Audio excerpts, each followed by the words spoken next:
warahmatullahi wabarakatuh. Jumpa lagi dengan Mr. Sam.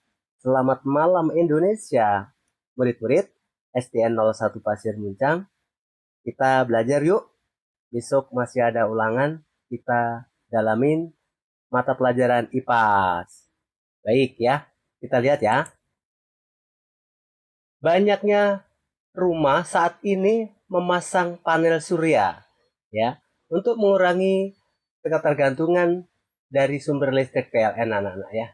Kira-kira energi sinar matahari yang mengubah secara langsung menjadi energi apa ya? Baik, kita langsung eksekusi ya. Jawabannya adalah menjadi energi listrik ya. Dari surya atau sinar matahari menjadi listrik. Soal 1. Soal yang kedua ya. Andi ingin pergi ke toko buku ya.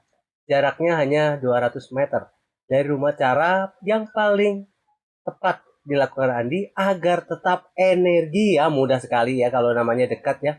Apa harus naik pesawat, harus sepeda ya? Luar biasa, harus jalan kaki ya, atau bersepeda. Luar biasa, mudah sekali ya. Oke, ini nomor 3 ya. Gas rumah kaca dihasilkan dari proses pembakaran bahan bakar minyak adalah namanya apa? Nah, ini dia ya. Gas yang dihasilkan sisa pembakaran itu namanya gas karbon dioksida atau CO2 ya. Kalau oksigen itu namanya bukan CO2 tapi O2. Gimana ya? Gimana malam ini sudah pada istirahat dan sekarang sambil belajar anak-anak ya. Sekarang soal nomor 4.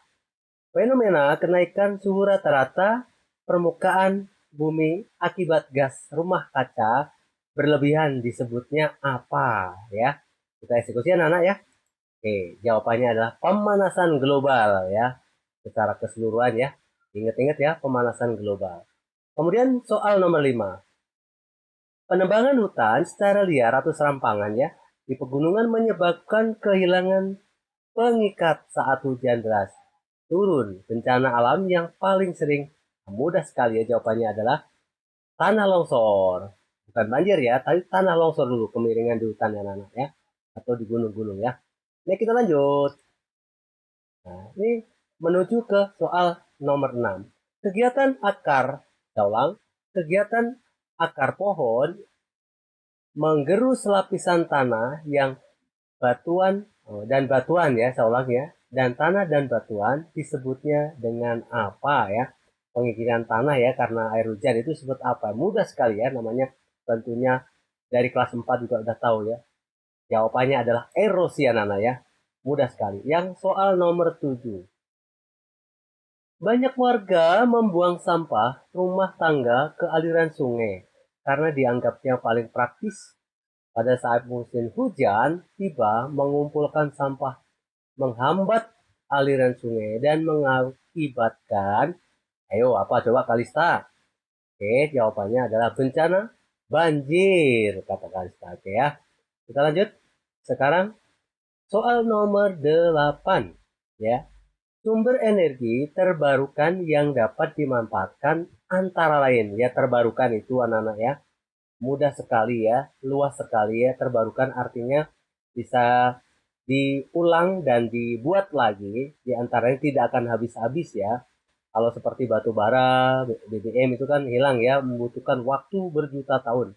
Sedangkan terbarukan itu seperti sinar matahari, ya, kemudian angin, ombak laut, dan lain-lain. Ya, kita eksekusi ya.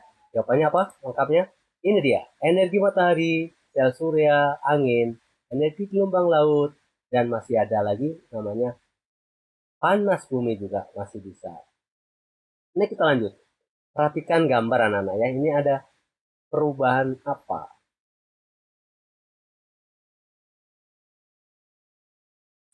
Perubahan apa yang terjadi pada gambar ini ya?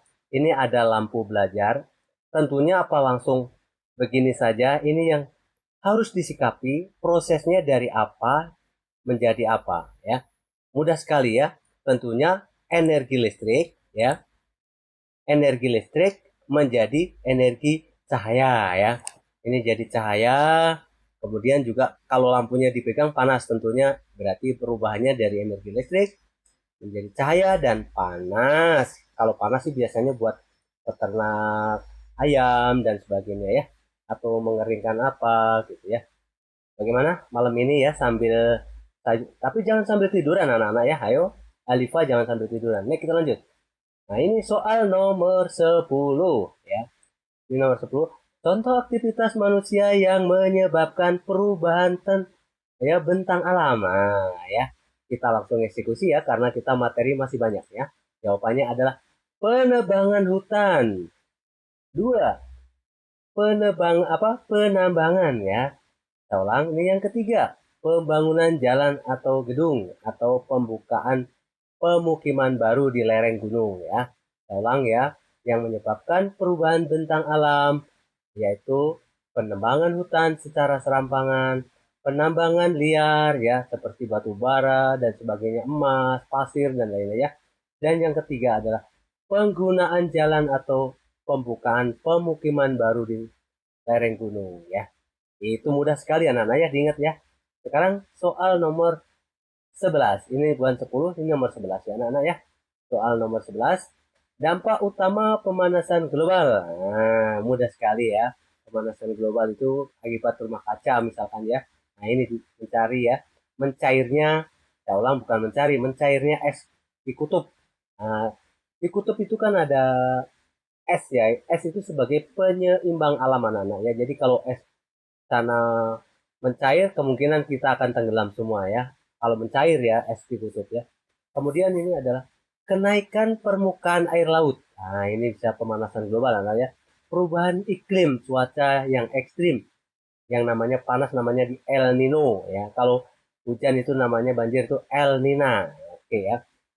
Kemudian soal nomor 12 ya anak-anak ya. Ini soal nomor 12 ya. Bapak tipu atau salah ketik ya. Ini harusnya nomor 11, ini nomor 12 ya. Karena sudah lelah mungkin ya. Bukan alasan ya. Oke, kita upaya agar tidak terjadi longsor. Yang tampak ini kan semula-mula seperti ini ya. Kondisinya namanya upaya itu usaha kalian apa yang harus dilakukan. Ini ada tanda panah, maka hasilnya adalah seperti ini ya. Ada pohon-pohon rindang ya. Ini kita lanjut eksekusi penjelasannya. Oke ya.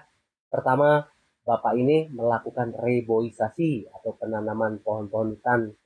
Jadi tidak menebang hutan secara liar. Jadi kalau tebang pilih mungkin masih boleh ya.